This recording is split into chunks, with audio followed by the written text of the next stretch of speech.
काय तुम्ही शेवग्याची शेंग अशी चटपटीत कधी केली आहे का? आंबट गोड तिखट नसेल केली तर ही रेसिपी आहे तुमच्यासाठी. त्यासाठी मी इथे शेवग्याच्या छान शेंगा अशा सोलून आणि चिरून घेतलेल्या आहेत. आणि नंतर आपल्याला घ्यायचे आहेत 4-5 असे कांदे. 4-5 कांदे छान असे बारीक आपल्याला चिरून घ्यायचे आहेत. तर कांदा देखील मी स्वच्छ असा म्हणजे धुवून वगैरे घेतला आहे. आपल्याला कांदा एकदम असा बारीकच चिरून घ्यायचा आहे. तर इथे आता आपला कांदा चिरून झालेला आहे, तुम्ही पाहू शकता. तर अशा प्रकारे आपले कांदे सर्व चिरून झाले की त्यानंतर आपल्याला टमाटे देखील चिरून घ्यायचे आहेत. ते इथे मी घेतले आहेत 3 लाल लाल टमाटे. तर ते देखील आपल्याला बारीक असे चिरून घ्यायचे आहेत. तर तुम्ही पाहू शकता इथे मी बारीक असे टमाटे चिरून घेत आहे. टमाटे तुम्ही जितके जास्त टाकाल तितकी सुंदर ही भाजी होती. तर अशा रीतीने तुम्ही देखील तुम्हाला हवे तितके 3 किंवा 4 टमाटे तुम्ही ह्याच्यामध्ये टाकू शकता. तर पाहू शकता इथे टमाटे आपले बारीक असे चिरून झालेले आहेत. त्यानंतर इथे मी घेतलेले आहे 1 चमचा मिरची पावडर, 1 चमचा धने पावडर. इथे मी गूळ थोडासा घेतलेला आहे आणि थोडासा गोडा मसाला इथे आपल्याला घ्यायचा आहे. तर पाहू शकता गूळ इथे मी बारीक असा किसून घेतलेला आहे. तर गूळ आपल्याला किसूनच घ्यायचा आहे. इथे मी आता ठेवलेली आहे गॅसवरती कढई. कढई आपली छान तापलेली आहे. आणि आता त्यामध्ये आपल्याला 1 ते 1.5 पळी तेल टाकून घ्यायचं आहे. तर इथे मी 1.5 पळी साधारणपणे तेल घेतलेलं आहे. तेल तापल्यानंतर आपल्याला मोहरी आणि जिऱ्याची फोडणी द्यायची आहे. तर आता इथे आधी मी मोहरी टाकून घेतलेली आहे आणि त्यानंतर इथे आपल्याला टाकायचे आहेत जिरे.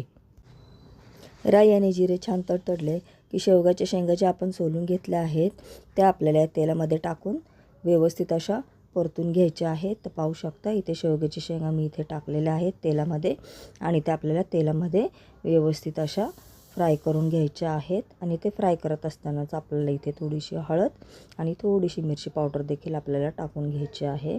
याने काय होतं, भाजीला अतिशय सुंदर असा रंग देखील येतो आणि व्यवस्थित शेवग्याच्या शेंगांना मसाला देखील लागला जातो.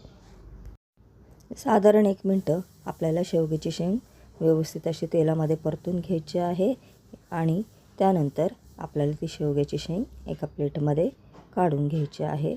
तर तुम्ही पाहू शकता शेवग्याची शेंग इथे व्यवस्थित अशी मी परतून घेत आहे. शेवग्याची शेंग तेलामध्ये अशी परतून घेतली ना तर त्याची चव अतिशय सुंदर अशी लागते. तर पाहू शकता इथे आपली शेंग परतून झालेली आहे आणि मी एका प्लेटमध्ये काढून घेत आहे.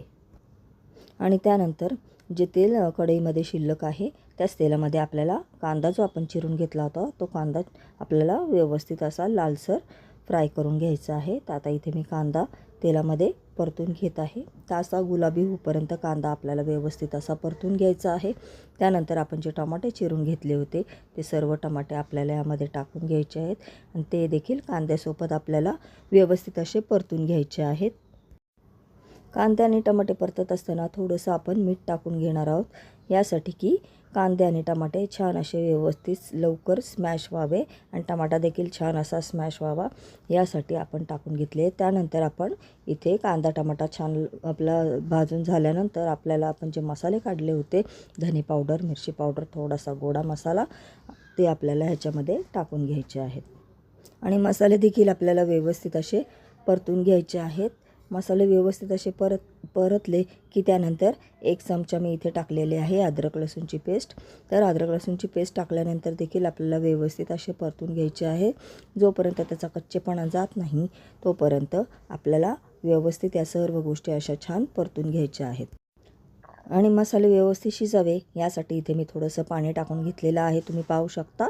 तर इथे थोडंसं पाणी आपल्याला टाकून घ्यायचं आहे आणि पाणी व्यवस्थित टाकून घेतल्यानंतर व्यवस्थित आपल्याला मसाले छान असे हलवून घ्यायचे आहेत.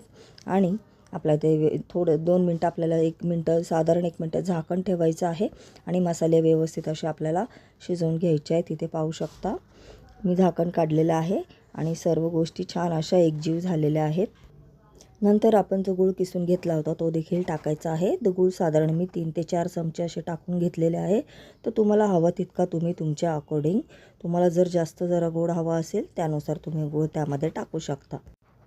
नंतर ज्या शेवग्याच्या शेंगा आपण तेलामध्ये फ्राय करून घेतल्या होत्या ते शेवग्याच्या शेंगा आपल्याला यामध्ये टाकून घ्यायच्या आहेत आणि व्यवस्थित सर्व गोष्टी छान अशा आपल्याला मिक्स करून घ्यायच्या आहेत. तर तुम्ही पण असा आंबट गोड तिखट शेवगा नक्की एकदा ट्राय करून बघा. अतिशय खायला सुंदर असा लागतो. तर इथे आता मी थोडीशी हळद देखील टाकून घेतलेली आहे.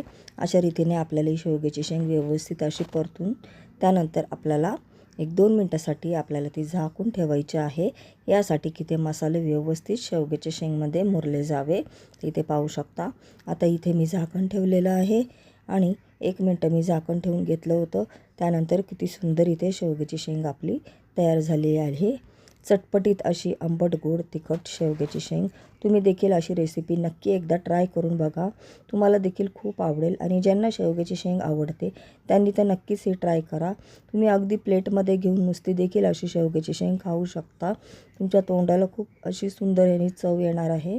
कारण ही रेसिपी आमच्या घरात देखील सगळे आवडीने खूप खातात. तुम्ही देखील अशी रेसिपी नक्की एकदा ट्राय करा फ्रेंड्स. आणि तुम्हाला ही रेसिपी कशी वाटली प्लीज मला कमेंट्स करून सांगा. आणि माझी जर रेसिपी तुम्हाला आवडली असेल तर माझ्या रेसिपीला लाईक करा, माझ्या चॅनलला सबस्क्राईब करा. आणि जर पहिल्यांदाच तुम्ही माझ्या चॅनलवर आला असाल तर माझ्या चॅनलला प्लीज सबस्क्राईब करायला विसरू नका. यासाठी की तुम्ही जर सबस्क्राईब केलं तर तुम्हाला माझ्या पुढच्या रेसिपीचे नोटिफिकेशन मिळतील. तर कशी वाटली तुम्हाला ही चटपटीत अशी आंबट गोड तिखट शेवग्याची शेंग?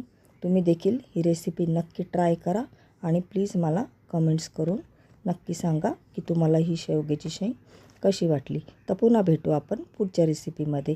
बाय. C you.